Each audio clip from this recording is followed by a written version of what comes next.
Hello बच्चों, कैसे हैं आप सब। त्रिवेणी लर्निंग प्लेटफॉर्म में आप सभी का स्वागत करता हूं और आशा करता हूं कि आप सभी बहुत अच्छे होंगे। तो जैसा कि हम अपनी सीरीज़ में पेट एग्जामिनेशन प्रीवियस ईयर जो क्वेश्चंस पेपर आए हैं उसका हम सोल्यूशन डिस्कस कर रहे हैं। और इसके पहले वाले हमने वीडियो में शिफ्ट 1 के 2021 में आए हुए क्वेश्चन के स्टैटिक जीके के सोल्यूशन डिस्कस किए, जिसको आपने बहुत प्यार दिया, उसका मैं बहुत बहुत अभिनंदन करता हूँ आप लोगों के लिए। और इस वीडियो में हम शिफ्ट 2 के जो 2021 में पेट के क्वेश्चंस आए थे उसमें स्टैटिक जीके के सोल्यूशन डिस्कस करने जा रहा हूँ। और ये वीडियो आपके लिए बहुत यूजफुल होगा आने वाले एग्जाम के लिए। तो चलिए बच्चों शुरू करते हैं। तो जैसा कि आप सब अपनी स्क्रीन पे देख पा रहे हैं कि पेट एग्जामिनेशन 2021 के शिफ्ट 2 के आए हुए स्टैटिक जीके के क्वेश्चंस हम डिस्कस करने जा रहे हैं। ठीक है, तो आपकी जो स्क्रीन पे पहला क्वेश्चन है वो है, in which order did the following come to the India. ठीक, निम्नलिखित में किस क्रम में भारत आए थे। तो ये आपके सामने 3 ऑप्शंस दिए हुए हैं, इसमें आपको बताना है कि कौन पहले आया और कौन बाद में आया। ठीक है, तो देखिए ऑप्शन में क्या क्या है, थॉमस रो, फाइन और ह्यूनसांग। तो हमें जो है, आप देखिए इस ऑप्शंस को, इसमें आप ये देखिए कि सबसे पहले कौन आया था। अब आप बताइए। तो आप देखिए कि जो फाहिन है ये आपके चंद्रगुप्त सेकंड के टाइम में आया था। ठीक है, तो आपका ऑप्शन डी कट गया, ऑप्शन ए कट गया। ठीक है, अब बचा ऑप्शन बी और ऑप्शन सी। ठीक, उसके बाद आप देखिए कि क्या है, ह्यूनसैंग एंड टॉमस रो। तो टॉमस रो तो भाई जब ईस्ट इंडिया कंपनी के टाइम की बात है, तो ये तो बहुत ही बाद में की बात हो गई। तो सेकंड में आया था ह्यूनसैंग, और ह्यूनसैंग किसके टाइम में आया था, आप बताइए, हर्षवर्धन के टाइम में। तो थर्ड वाला दूसरे पे आएगा। तो देखिए ये ऑप्शन भी गलत हो गया, इसका मतलब आपका ये सही है। अब आप देखिए, जो फाहीन है ये आपका चंद्रगुप्त सेकंड के टाइम में आए थे, और ह्यूनसैंग आपके हर्षवर्धन के टाइम में आए थे। ठीक है, और थॉमस रो कब आए थे, जहांगीर के टाइम में। ठीक है, तो ये आपको क्लियर हो गया। चलिए मैं आपको लिख भी देता हूं कि जो ये थे, ये आपके चंद्रगुप्त सेकंड के टाइम में आए थे, फाहीन आपके हर्षवर्धन के टाइम में आए थे, और टॉमस रो ये आपके जहांगीर के टाइम में आए थे। ठीक है, तो चलिए अब अपने हम सेकंड क्वेश्चन पे चलते हैं। और बेटा ये जो मैं आपको बता रहा हूँ ना, इन सबको अपने नोट्स में भी आप मेंशन कर लीजिए, ताकि आपको तीनों में से हो सकता है कभी आने वाले एग्जाम्स में कभी किसी का क्वेश्चन डाल दे। ठीक है, तो आपको पता होना चाहिए कि कौन किसके टाइम में आया था, या पूछ सकता है कि फाहिन किसके शासनकाल में आया था, या ह्यूनसांग किसके शासनकाल में आया था। तो ये भी एक क्वेश्चन बन सकता है। तो चलिए हम अपने सेकंड क्वेश्चन पे चलते हैं कि Sirajuddaulah was defeated by British in the battle of. Sirajuddaulah युद्ध में अंग्रेजों से किस युद्ध में पराजित हुआ था, बताइए। बक्सर के युद्ध में, प्लासी के युद्ध में, वांडीबाश के युद्ध में, कि किसी युद्ध में पराजित नहीं हुआ था। देखिए इसका जो करेक्ट आंसर है वो है बैटल ऑफ प्लासी, जो कि हुई थी 1757 में। और कहाँ ऐसा जाता है कि जो ब्रिटिश ईस्ट इंडिया थी उसको की मिल गई थी भारत में राज करने के लिए। ठीक है, अब देखिए ये तो आपका करेक्ट आंसर हो गया। अब इन दोनों के बारे में भी मैं आपको कुछ चीज़ें बताता हूँ। बैटल ऑफ बक्सर हुई थी 1764 में, किसके किसके बीच में, ये हुई थी आपकी सूजा उद दौला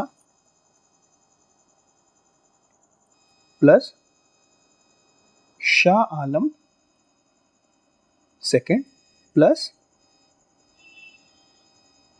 मीर कासिम। ठीक है, इन तीनों के बीच में हुई थी, जिसमें ये तीनों की जो सेनाएं थी वो एक साथ इंग्लिश के साथ लड़ी थी, और इंग्लिश इसमें जीत गए थे। ठीक है, वॉन्डी वॉश किसके बीच में हुई थी, वॉन्डी वॉश आपकी हुई थी इंग्लिश प्लस फ्रांस के बीच में हुई थी, जिसमें इंग्लिश जीत गए थे और फ्रांस, ठीक है, हार गए थे। ठीक, चलिए अब अपने अगले क्वेश्चन पे चलते हैं कि who among the following was the great protagonist of the doctrine of lapse. ठीक है, हड़प नीति का कट्टर समर्थक कौन था। ठीक है, हड़प नीति का कौन था, बताइए। इन चारों ऑप्शन में कौन था, वेलेस्ले था कि डलहौजी था कि मिंटो था कि हेस्टिंग था, बताइए। तो देखिए इसका जो करेक्ट आंसर है वो है लॉर्ड डलहौजी। ठीक है, लॉर्ड डलहौजी जो है ये आपका करेक्ट आंसर है। ये डॉक्ट्रिन ऑफ लैप्स का एकदम बहुत कट्टर समर्थक था। अब देखिए जो आपका ये मिंटो जी थे, 1909 में मॉर्ले मिंटो रिफॉर्म्स आए थे, ठीक है। उसके बाद जो ये वेलेस्ली थे, इन्होंने सब्सिडरी अलायंस को अच्छे से लागू किया था। सब्सिडरी अलायंस लेके कौन आया था? डुप्ले, ठीक है। और वॉरेन हेस्टिंग तो आप सभी को पता ही है। अब देखिए कि in Indian history who was the Dhanvantari, Dhanvantari कौन था? ठीक है, क्या ये famous general of Chandragupta Maurya था, a noted physician who adorned the court of Chandragupta Vikramaditya, या a famous dramatist who lived during the time of Harsha, और कोई भी नहीं था? बताइए। तो इसका जो करेक्ट आंसर है वो है आपका धनवंतरी था। ये आपका फिजिशियन थे, ठीक है। चंद्रगुप्त विक्रमादित्य के टाइम में ये फिजिशियन थे, ठीक। चलिए अब अपने अगले क्वेश्चन पे चलते हैं। अब देखिए फिर पांचवा क्वेश्चन है आपका कि indica which is an account of Mauryan India was authored by, ठीक है। मौर्यकालीन भारत के विवरण वाली इंडिका के लेखक थे, कौन थे? मैगथनीज थे, फाहिन थे, ह्यूएन थे, या कोई नहीं थे? ठीक है, इसका जो करेक्ट आंसर है वो है मैगथनीज, ठीक है। मैगथनीज ने इंडिका लिखी थी, ठीक है। अब चलिए अपने अगले क्वेश्चन पे हम चलते हैं। Simon commission first visited India in which year? Simon commission Bharat में प्रथम बार कब आया था? 1925 में, 1926 में, 1919 में, या 1928 में? बताइए। इसका जो करेक्ट आंसर है वो है आपका 1928 में आया था, ठीक है। और 1928 में मैं आपसे क्वेश्चन पूछता हूँ कि उस टाइम प्रेसिडेंट कौन थे इंडियन नेशनल कांग्रेस के? वो थे मोतीलाल नेहरू, ठीक है। आईएनसी के इस टाइम जो प्रेसिडेंट थे वो थे मोतीलाल नेहरू। अब आपसे ये तो क्वेश्चन आ गया, तो ये तो अब पूछे जाने की संभावना थोड़ी कम बनती है, बट अब नेक्स्ट ईयर में अगर हो सकता है कि पूछ सकता है कि साइमन कमीशन जब भारत में आया था तो उस टाइम आपके इंडियन नेशनल कांग्रेस के प्रेसिडेंट कौन थे? तो ये क्वेश्चन आपका, ठीक है, हो सकता है, ठीक। चलिए अब अपने हम नेक्स्ट क्वेश्चन पे चलते हैं कि in which session Indian National Congress pass the historic Purna Swaraj complete independence resolution? पूर्ण स्वराज की प्रस्ताव पारित कब किया गया था? किस सेशन में हुआ था? बॉम्बे में, कराची में, लाहौर में, या लखनऊ में? बताइए।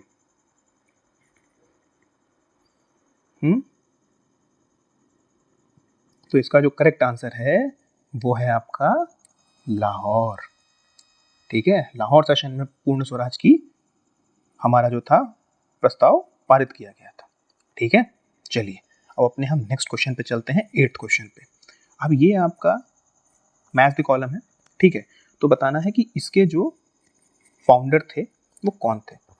तो इंडियन नेशनल आर्मी, गदर पार्टी, मित्र मेला, होम रूल लीग, लाला हरदयाल, सुभाष चंद्र बोस, वी.डी. सावरकर और एनी बेसंत। तो आप सभी को पता है कि जो गदर पार्टी की जो स्थापना थी वो लाला हरदयाल ने की थी। तो बी का हो गया 1। अब देखिए बी के 1 में कहाँ कहाँ है, ये देखिए बी पे 1 सिर्फ एक ही जगह है, बी पे 1, ठीक है। और जब आपने एक ढूंढ लिया तो ऑटोमेटिक सब सेट हो जाएंगे। चलिए मैं आपको दिखा भी देता हूँ, ठीक है। होम रूल लीग किसने किया था? होम रूल लीग एनी बेसंत ने किया था। तो देखिए डी का 4 हो गया, ठीक है। तो ऑटोमेटिक सेट हो जाता है। आपको बस ध्यान रखना है कि आपको किसी एक चीज़ का अगर आपने करेक्ट सेंटेंस बिठा लिया तो आपको वो आंसर मिल जाएगा। चलिए अपने नाइन्थ क्वेश्चन पे आते हैं। देखिए आपके सामने है who among the following oppose Mahatma Gandhi association with the Khilafat movement, ठीक है। निम्न में से किसने महात्मा गांधी के खिलाफत आंदोलन से जुड़ने का विरोध किया था? बताइए कौन था? खाल अबुल गफार खान, फजल हक, ठीक है, मोहम्मद अली जिन्ना की अबुल कलाम आजाद? तो इसका जो करेक्ट आंसर है वो है मोहम्मद अली जिन्ना। मोहम्मद अली जिन्ना ने खिलाफत मूवमेंट से जुड़ने के लिए अपनी नाराजगी जताई थी, ठीक है। तो चलिए अब अपने 10वें क्वेश्चन पे चलते हैं। तो इसका है विच of the following revolutionary group was involve in the Kakori conspiracy case? ये तो हर एग्जाम में one of the favourite question है उनका, ठीक है। तो इसका आंसर है आपका हिंदुस्तान रिपब्लिक एसोसिएशन, ठीक है। ये था आपके, ठीक। तो इसका जो करेक्ट आंसर है वो है। अब ये बताइए कि आपका क्या कहते हैं अभिनव भारत ग्रुप का स्थापना किसने की थी? अभिनव भारत ग्रुप की स्थापना वी.डी. सावरकर ने की थी। ये क्वेश्चन बन सकता है, ठीक है। गदर पार्टी का तो ऊपर आपको देख ही लिया, लाला हरदयाल, ठीक है, समझ गया ना आप। और अनुशीलन समिति की स्थापना किसने की थी? ये थे औरोबिंदो घोष।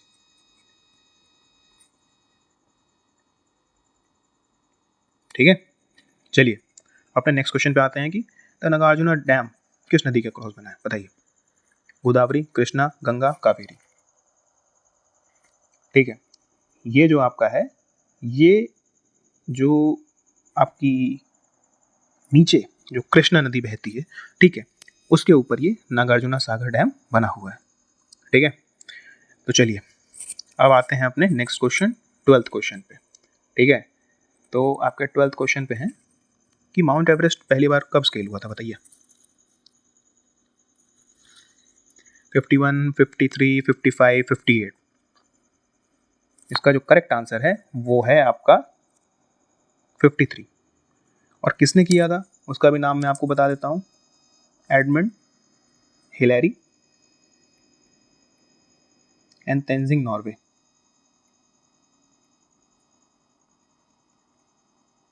ठीक है, और एक अवार्ड भी दिया जाता है तेंजिंग नॉर्वे के नाम पे। ठीक है, चलिए अब अपने हम नेक्स्ट क्वेश्चन पे चलते हैं, 13 क्वेश्चन कि the name of the bird sanctuary slash national park of the Bharatpur, बताइए। भरतपुर में एक बर्ड सेंचुरी है, उसका क्या नाम है। भैंसरोगर सेंचुरी, दारा सेंचुरी, केवला देव घाना और घाट प्रभा, बताइए। तो इसका जो करेक्ट आंसर है वो है केवला देव। ठीक है, ये तो वन ऑफ द फेमस है। ठीक है, चलिए अब अपने नेक्स्ट क्वेश्चन पे चलते हैं कि the source of iron ore for Bhilai steel plant is, ठीक है, दल्ली राजहरा, कोरबा, उमारिया और राजनांदगांव। ठीक है, तो जो इसका करेक्ट आंसर है वो है आपका दल्ली राजहरा। ठीक, चलिए अब अपने हम 15th क्वेश्चन पे आते हैं। ठीक है, आप कोई भी पेट का एग्जाम उठा लो, ठीक है, मतलब पेट का एग्जाम तो आप दोगे ही, तो उसमें आपको एक चीज़ याद रखिएगा कि पासेस, नेशनल पार्क्स, ठीक है, से आपको क्वेश्चन देखने को मिलेगा ही मिलेगा। ठीक है, ये चीज़ आप याद रखिए। अब इसमें है कि विच of the following passes location is wrongly matched, ठीक है, कौन सा जोड़ सही नहीं है। ठीक है, जोजिला एंड बर्जिल पास, ठीक है, बारालापशा ला, शिपकीला, थंगला, नीति। ठीक है, बताइए इसके सामने जो लिखा है क्या ये यहीं पे है। तो देखिए जो जोजिला पास है वो तो एकदम करेक्ट है कि जम्मू कश्मीर में है वो। ठीक है, और जो नाथुला एंड झेलेपला है ये सिक्किम है। ठीक है, लेकिन जो बारालाचाला पास है ये आपका, ठीक है, ये हिमाचल में है। ठीक है, और लिपू लेक ये सारे ये आपके उत्तराखंड में है। ठीक है, तो ये दोनों तो सही हैं, लेकिन क्वेश्चन के अकॉर्डिंग, मतलब ये दोनों गलत है लेकिन ये क्वेश्चन के अकॉर्डिंग ये सही है, मतलब बी आपका करेक्ट आंसर है। ठीक है, चलिए अपने हम नेक्स्ट क्वेश्चन पे चलते हैं, 16th क्वेश्चन पे आते हैं कि private investment will be most likely to be increase as a result of rise in, ठीक है, किसके बढ़ने के फलस्वरूप निजी निवेश में वृद्धि की अधिक संभावना होती है, बताइए। Rate of interest, the prices of share, expected yield of new capital और पर्सनल टैक्सेशन। तो देखिए अगर कहीं पे रेट ऑफ इंटरेस्ट बढ़ रहा है तो यार कोई क्यों ही इन्वेस्टमेंट करेगा, सीधी बात है। जब बैंक हमें ज़्यादा रेट पे लोन देंगे तो हम तो क्यों ही उसको लेंगे। शेयर प्राइस बढ़ जाएगा, शेयर प्राइस तो कभी भी घट बढ़ सकता है, जरूरी थोड़ी है। अभी स्टॉक मार्केट अप चल रहा है तो इसका मतलब लोग इन्वेस्ट करेंगे, जब स्टॉक मार्केट डाउन चल रहा है तो लोग इन्वेस्ट, सीधी सी बात है कि गिरे हुए दाम में शेयर खरीदना पसंद करेंगे। पर्सनल टैक्सेशन, अब ये बताइए कि अगर हमने किसी का पर्सनल टैक्सेशन ही बढ़ा दिया, मतलब उसके ऊपर टैक्सेशन ही इतना ठोक दिया हम लोगों ने, तो क्या करेगा वो, इन्वेस्टमेंट करेगा नहीं करेगा ना। तो बचा क्या, expected yield on new capital, ठीक है, नई पूंजी पर अनुमानित प्राप्ति। ठीक है, चलिए अपने हम नेक्स्ट क्वेश्चन 17 क्वेश्चन पे चलते हैं। फिर आता है the agency estimating the national income of India is, ठीक है, राष्ट्रीय आय का आकलन करने वाली संस्था कौन सी है। ठीक है, आरबीआई है, नीति आयोग है, मिनिस्ट्री ऑफ फाइनेंस है या सेंट्रल स्टैटिस्टिकल ऑर्गेनाइजेशन है। इसका जो करेक्ट आंसर है वो है आपका सेंट्रल स्टैटिस्टिकल ऑर्गेनाइजेशन। ठीक है, ये आपका नेशनल इनकम ऑफ इंडिया को बताती है। ठीक है, आरबीआई तो आपको पता ही है, ठीक है, कि ये आरबीआई एक्ट 1934 से बना था। ठीक है, नीति आयोग ये पहले प्लानिंग कमीशन था, बट ये आपका 2015 में इसका नाम चेंज करके नीति आयोग कर दिया है। इसका फुल फॉर्म है नेशनल इंस्टीट्यूट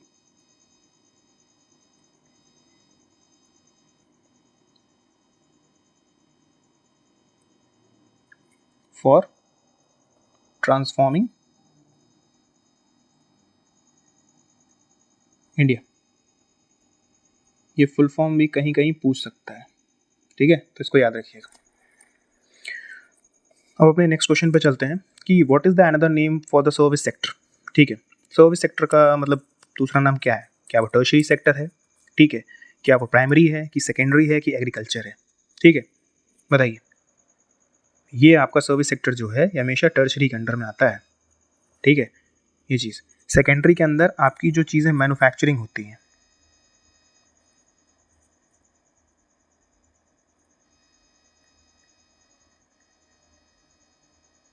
ठीक है, वो आती हैं, ठीक। अब चलिए अपने नेक्स्ट क्वेश्चन पे आते हैं, ठीक है। वो है कि who is known as the father of white revolution of India. श्वेत क्रांति के जनक के रूप में भारत में किसको जाना जाता है? क्या वो बलवंत राय मेहता है, वर्गीस कुरियन है, एम एस स्वामीनाथन है या नॉमन? ये जो आपका एडबर्ग नहीं है, ये बोरलॉग होगा, ठीक है। यहाँ पे नाम का थोड़ा मिस स्पेलिंग है, क्वेश्चन पेपर में ही था, ठीक है, बट ये नॉमन बोरलॉग होगा। तो देखिए, जो बलवंत राय मेहता थे, ये पंचायती राज की जब कमेटी बनी थी तो उसके ये चेयरमैन थे, ठीक है। इन्होंने 3 टियर, ठीक है, पंचायत को लागू करने के लिए इन्होंने बोला था, ठीक है। उसके बाद ये एम एस स्वामीनाथन है, ये फादर ऑफ ग्रीन रेवोल्यूशन है इन इंडिया।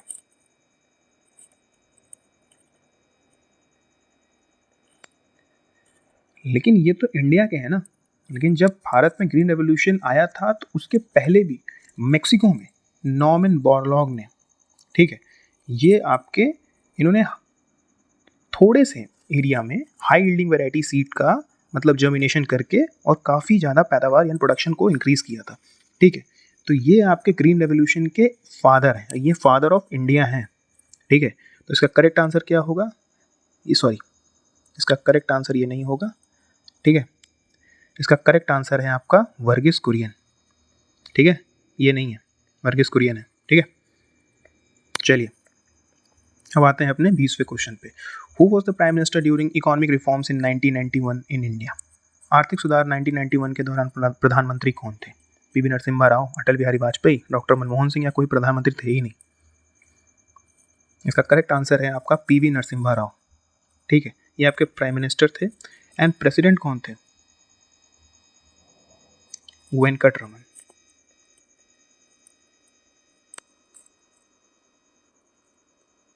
ठीक है, ये आपके उस टाइम के प्रेसिडेंट थे।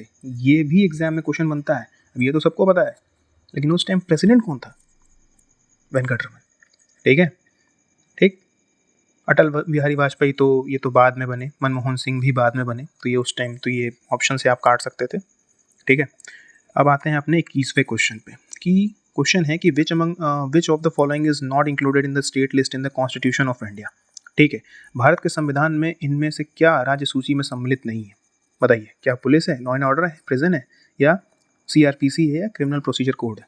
तो देखिए, पुलिस स्टेट लिस्ट के अंडर में आती है, लॉ एंड ऑर्डर भी स्टेट लिस्ट के अंडर में आती है, प्रिजन भी स्टेट लिस्ट के अंडर में आती है, क्रिमिनल प्रोसीजर कोड जो है ये स्टेट लिस्ट में नहीं आती, यानी ये गलत है, बट ये क्वेश्चन के अकॉर्डिंग ये सही आंसर है, ठीक है, ये आपका है, ठीक। और ये किसके अंडर में ये सब डिफाइंड है? ये सब शेड्यूल 7 के अंडर में है। क्या क्या है इसमें शेड्यूल 7 के अंदर? 3 लिस्ट होती है, कौन सी? यूनियन, स्टेट, कंकरेंट, ठीक है। यूनियन में क्या होता है कि सिर्फ आपका सेंट्रल अथॉरिटी जो हैं, जो पार्लियामेंटेरियंस हैं, वो कानून बनाते हैं। स्टेट में होता है जो स्टेट की लेजिस्लेटिव असेंबली होती है, ठीक है, जिसमें एमएलएज वगैरह होते हैं, ये स्टेट के कानून बनाते हैं। कंकरेंट में दोनों कानून बना सकते हैं, लेकिन अगर यूनियन ने कानून बना दिया तो वो प्रिवेल करेगा स्टेट के ऊपर, ठीक है। चलिए अब अपने हम नेक्स्ट क्वेश्चन पे आते हैं, जो कि है 22वां क्वेश्चन। क्या है कि which one of the following is not the salient feature of the constitution of India? भारतीय संविधान की मुख्य विशेषता नहीं है। Quasi federal, committed judiciary, distribution of power, या written constitution and supremacy of the constitution? बताइए, इसका जो करेक्ट आंसर है वो है आपका कमिटेड जुडिशरी, ठीक है, कमिटेड जुडिशरी है इसका करेक्ट आंसर है। देखिए हमारे इंडिया में क्वाजी फेडरल फीचर है। क्वाजी फेडरल का मतलब ये होता है कि स्टेट जो है वो थोड़ा सा अगर आप देखेंगे, ठीक है, तो एज कंपेयर टू सेंट्रल, ठीक है, थोड़ा लेस पावरफुल है, ठीक है। अगर क्योंकि हम कंकरेंट लिस्ट में, मैंने आपको ऊपर बताया ना कि अगर दोनों कंकरेंट लिस्ट में अगर कानून बनाते हैं और यूनियन ने बना दिया तो वो प्रिवेल करेगा स्टेट के ऊपर, ठीक है। तो ये क्वाजी फेडरल नेचर होता है। डिस्ट्रीब्यूशन ऑफ पावर, स्टेट के पास कुछ पावर है, सेंटर के पास कुछ पावर है, ठीक है, दोनों अपने अपने में कानून बनाते हैं। ऊपर मैंने आपको क्वेश्चन बताया ना कि पुलिस स्टेट लिस्ट के अंडर में आता है, उसके बाद लॉ एंड ऑर्डर भी स्टेट लिस्ट में आता है, ठीक है, प्रिजन भी स्टेट में आता है, लेकिन सीआरपीसी जो है यानी क्रिमिनल प्रोसीजर कोड जो है वो उसके अंदर में आता है, सेंटर के अंडर में, ठीक है। और आपको पता है कि हमारा जो संविधान है वो सबसे बड़ा लिखा संविधान है, ठीक है। तो ये जो है आपका, इसका जो करेक्ट आंसर है वो है कमिटेड जुडिशरी। चलिए अपने हम नेक्स्ट क्वेश्चन पे चलते हैं 23 पे। फिर आता है कि what ensure economic justice to Indian citizen. बताइए, fundamental right, fundamental duties, directive principle of state policies और नन। बताइए, भारतीय नागरिकों को आर्थिक न्याय प्रदान करता है मौलिक अधिकार, मौलिक कर्तव्य, ठीक है, राजनीति के निर्देश सिद्धांत या इनमें से कोई नहीं। तो जिसका करेक्ट आंसर है वो है directive principle of state policy, ठीक है। ये आपको इकोनॉमिक जस्टिस इंश्योर करता है, ठीक है। और जो फंडामेंटल राइट हैं ये तो भाई आपको पता है, ठीक है, कि ये मूलभूत ढांचे हैं, ठीक है। ये तो हमारे सुप्रीम कोर्ट ने केशवानंद भारती केस के दौरान ही कह दिया था कि आप जो है बेसिक स्ट्रक्चर ऑफ कॉन्स्टिट्यूशन को चेंज नहीं कर सकते, ठीक है। फंडामेंटल ड्यूटीज़ ये हमारा कब आया था, 1976 में आया था, ठीक है। आपको इसमें फंडामेंटल ड्यूटीज़ ऐड की गई थी जो कि यूएसएसआर से ली गई थी, ठीक है। चलिए अपने अब 24th क्वेश्चन पे चलते हैं। ये आता है कि which article of the Indian constitution direct the state government to organise the village panchayat, ठीक है। भारतीय संविधान का कौन सा अनुच्छेद राज्य सरकारों को ग्राम पंचायतों का आयोजन करने के लिए निर्देशित करता है। बताइए कौन सा है। इसका जो करेक्ट आंसर है वो है आर्टिकल 40, ठीक है। आर्टिकल 44 तो बहुत ही चर्चा में है, ठीक है, यूनिफॉर्म सिविल कोड, ठीक है, यूनिफॉर्म सिविल कोड, ठीक। अब हम चलते हैं अपने नेक्स्ट क्वेश्चन 25 पे। चलिए अब आते हैं कि who propose the idea of 3 tier panchayati raj system. तो मैंने आपको अभी ऊपर के क्वेश्चन में समझाया है, देख लीजिए, मैंने आपको समझाया ना, ये देख लीजिए आप, मतलब वही क्वेश्चन पूछा है, ठीक है, लेकिन उसके क्वेश्चन को पूछने अलग तरीके से पूछा। लेकिन मैंने आपको उसमें बलवंत राय मेहता कमेटी का मैंने बताया कि इन्होंने क्या किया था। तो 3 टियर जो थे ये बलवंत राय मेहता ने जी ने किया था। 2 टियर, ठीक है, 2 टियर जो था वो अशोक मेहता जी ने किया था, ठीक है, समझ रहे हैं आप ये चीज़ें। चलिए अब अपने हम नेक्स्ट क्वेश्चन पे आते हैं 26 क्वेश्चन पे, ठीक है। Current flow in a circuit when, बिजली का प्रवाह सर्किट में कब होता है। बताइए, क्या स्विच को ओपन कर दोगे, कि स्विच को क्लोज कर दोगे, कि स्विच को कैसे खुला या बंद कुछ भी रखो, या कोई वोल्टेज ही नहीं दोगे। अगर स्विच को देखिए, अगर आप स्विच को खुला छोड़ दोगे, आप खुद सोचो, घर में है, ठीक है, घर में आपको पंखा चलाना होता है, ठीक है, तो पंखा चलाना होता है तो क्या करते हो आप, स्विच को ऑन करते हो ना, स्विच को ऑन करते हो। इसका मतलब ये नहीं है कि स्विच को ओपन करते हो, आप इसमें सर्किट की बात कर रहा है। जब आप स्विच ओपन करते हो ना तो सर्किट क्लोज होती है, ठीक है, और जब आप स्विच को बंद करते हो तो सर्किट ओपन हो जाती है। तो समझ रहे हैं, करंट कब फ्लो होगी सर्किट में, ठीक है, जब स्विच क्लोज होगा। तो जो वो है ना स्विच, तो वो जब आप ऑन करते हो इसका मतलब है कि वो स्विच क्लोज होती है। जब वो स्विच क्लोज हो जाएगी, ठीक है, तो आपके करंट फ्लो होगी, ठीक। अगर वोल्टेज ही नहीं होगा, मान लीजिए आपके लाइट ही नहीं आ रही, तो क्या करंट फ्लो होगी, सीधी सी बात है, नहीं होने वाली, ठीक है। और स्विच इज, यही बोल रहा हूँ, ये कंफ्यूजन पॉइंट है। बहुत लोगों को लगेगा हाँ यार घर में तो स्विच ऑन कर देते हैं, तो स्विच ऑन होने का मतलब है कि इंटरनल सर्किट, आप कभी बोर्ड के पीछे देखना तो उसमें बहुत से केबल्स लगे होते हैं। तो जैसे ही आप स्विच क्लोज करते हो ना, एक नीचे एक पतली सी मेटल की स्ट्रिप होती है, वो जाके सर्किट से जुड़ जाती है, तो एक क्लोज सर्किट बन जाती है, ठीक है, तो करंट फ्लो होने लगती है। चलिए अब अपने नेक्स्ट क्वेश्चन पे आते हैं, ठीक है, कि what is the SI unit of resistance, faraday, ohm, volt, ampere. बता दीजिए कि प्रतिरोध की एसआई इकाई क्या है। तो इसका तो भाई बच्चा बच्चा आंसर बता देगा। ओम इसका करेक्ट आंसर है, ठीक है। एम्पियर जो होती है ये करंट की होती है, ठीक है। वोल्ट जो होती है ये आपकी, जब आप वोल्टेज देते हो बैटरी का, उसका होता है, ठीक है। और अब अपने आते हैं कि 28वें क्वेश्चन पे। तो इसका है कि so taste of lemon is due to the presence of which of the following. नीम का खट्टा स्वाद इनमें से किसकी उपस्थिति का कारण होता है।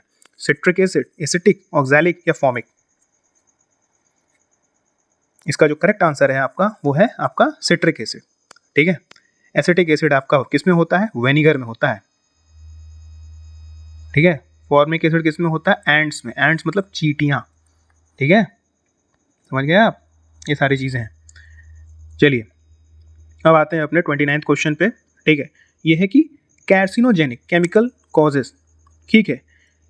बताइए जो कैंसर कॉजिंग, इनको कार्सिनोजेनिक जो होते हैं वो कैंसर कॉजिंग बेसिकली इनको कहा जाता है, ठीक है। जो केमिकल्स होते हैं वो ये होते हैं कैंसर, ठीक है।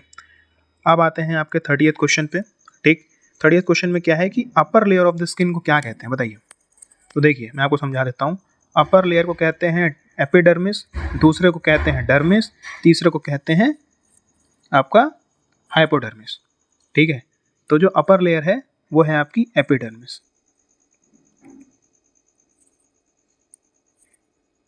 ठीक है। इसका करेक्ट आंसर है आपका एपिडर्मिस। तो बच्चों ये आपकी पेट एग्जामिनेशन 2021 की शिफ्ट 2 के स्टैटिक जीके के सॉल्यूशंस थे, और इसमें मैंने कुछ आपको एक्स्ट्रा इन्फॉर्मेशन भी दी है जो आपके एग्जाम के लिए बहुत ही यूज़फुल होंगे। तो आशा करता हूँ कि आपको ये वीडियो बहुत पसंद आई होगी, ठीक है। और आप सभी त्रिवेणी लर्निंग प्लेटफॉर्म को ऐसे ही प्यार और देते रहें, ठीक है। और मैं आपसे अलविदा लेता हूँ, ठीक है। और ऐसे ही हमारे आने वाली वीडियोज़ को आप प्यार देते रहें, और आप चैनल को सब्सक्राइब करें, लाइक करें, शेयर करें। धन्यवाद।